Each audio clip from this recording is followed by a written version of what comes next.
ओडिशा आज मु नहीं आसी देश विदेश बछा बछ 10टी गुरुत्वपूर्ण खबर आपण मानक भल पाइबा स्वरूप गोटे गोटे लाइक निश्चित भाव रखिदे। नंबर 1 10 रे बंद रहिबो मुख्यमंत्री अभियोग शुणाणी। फेब्रुआरी 10 तारिख में भुवनेश्वर यूनिट 5 स्थित मुख्यमंत्री अभियोग प्रकोष्ठ में हेबाकु थिबा जन अभियोग शुणाणी बंद रहिबो। एही संपर्क में साधारण प्रशासन और साधारण अभियोग पक्षरु सूचना दिया जायछि। परवर्ती अभियोग शुणाणी तारिख गणमाध्यम जरिया जणाई दिया जाय बोली विभाग पक्षर जणाई दिया जायछि। नंबर 2 31 माओवादी मृत्यु पर साहा कहले जवान को मिली बड़ सफलता। मालकानगिरी छत्तीसगढ़ सीमांत बीजापुर जिला जातीय उद्यान अंचल सुरक्षा कर्मी और माओवादी मध्य गुली विनिमय होईछि। पुलिस एनकाउंटर रे 31 माओवादी निहत होईछन्ति। 31 माओवादी मृत्यु घटना को नहीं नक्सल भारतर गठन नहीं जवान को बड़ सफलता मिलिछि बोली स्वराष्ट्र मंत्री अमित शाह कहिछन्ति। एही लड़ाई रे दुई जवान मध्य शहीद होईछन्ति। शहीद जवान परिवार प्रति शाह समवेदना जणाइछन्ति। नंबर 3 फेब्रुआरी 15 रे पूर्व राशन कार्ड इक्वाइस कंट अयोग्य हिताधिकारी कार्ड न फेरले एक्शन कराजिबो। फेब्रुआरी 15 रे पूर्व कंट वर्तमान सुधा 36,85,496 जन लोक करिनाहांती इक्वाइस। 6 दिन भितर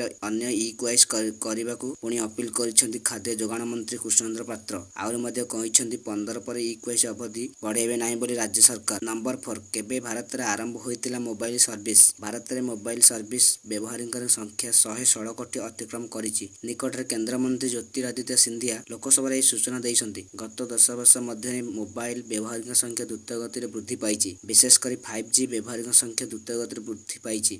2022 मसीह 5G सेवा आरंभ हेबाठारु 5G देश रे 98% जिल्ला रे पहुंची। नंबर 5 रविवार ठारु उपरमुह हेबो पारद 2 ରୁ 4 डिग्री बढ़िबो राति तापमात्रा। आज राति तापमात्रा पुणी उपरमुह होई पारे। किछि स्थान रे पारद 2 ରୁ 4 डिग्री बढ़िबो बोली भारतीय पाणीपाग विभाग सूचना दिया जायछि। गत 2 दिन धरि किछि स्थान रे राति तापमात्रा खसुतिला। शुक्रवार राति राउरकेला रे पारद 10 डिग्री तळकु खसी जायछि। नंबर 6 फेब्रुआरी एही चाषी मानकु आसीबो टंका। आज देश रे अधारु अधिक जनसंख्या चाष मध्य निजर प्रतिपोषण करुछन्ति। सेतिपय सरकार चाषी प्रति विशेष ध्यान देउछन्ति। एपरि अन्य कृषक अछन्ति जो माने चाष माध्यम रे अधिक रोजगार करबाकू सक्षम नुहंती। एही कृषक माने भारत रे सरकार आर्थिक सहायता प्रदान करुछन्ति। नंबर 7 बदलिबो मो बस नाम हेबा आम बस। बस आगर और पछरे लागिबो कैमेरा। बदलिबो मो बस नाम मो बस बदल रे हेबा आम बस। भुवनेश्वर समेत कटक राउरकेला संबलपुर खोर्धा सहर रे परिचालित हेउतिबा साधारण परिवहन व्यवस्था रे मो बस नाम बदलिबो। एने नगर उन्नयन मंत्री कृष्णचंद्र पात्र गणमाध्यम कहिछन्ति। कारण मो बस एक अहंकार शब्द को बुझाउछ तेणु एहाको आम बस कराजिबो। नंबर 8 श्रीमंदिर को प्रवेश पाई टंका कारबार। भैमय एकादशी एवं छुट्टी दिन जोगु श्रीमंदिर शनिवार श्रद्धालु को भिड़ जमिथिला। श्रीहंदार बारिकेड ठारू बड़दाण्ड पर्यंत लंबा धाड़ी श्रद्धालु को छिड़ा होई रहिथिले। एही सुजोग रे सेवायत मान यातायात पाई थिबा श्रीहंदार सामना रे बैरिकेड रे गड़ाबाट देई किछि सेवायत यात्री गुप्तांग टंका नै श्रद्धालु मान श्रीमंदिर को बेआईन भावे प्रवेश कराउथिबा देखिବାକୁ मिलिथिला। नंबर 9 आरंभ ହେଲା अंत्योदय गृह योजना। 3 वर्ष रे बंटा हेबो 2.25 लाख पक्का घर।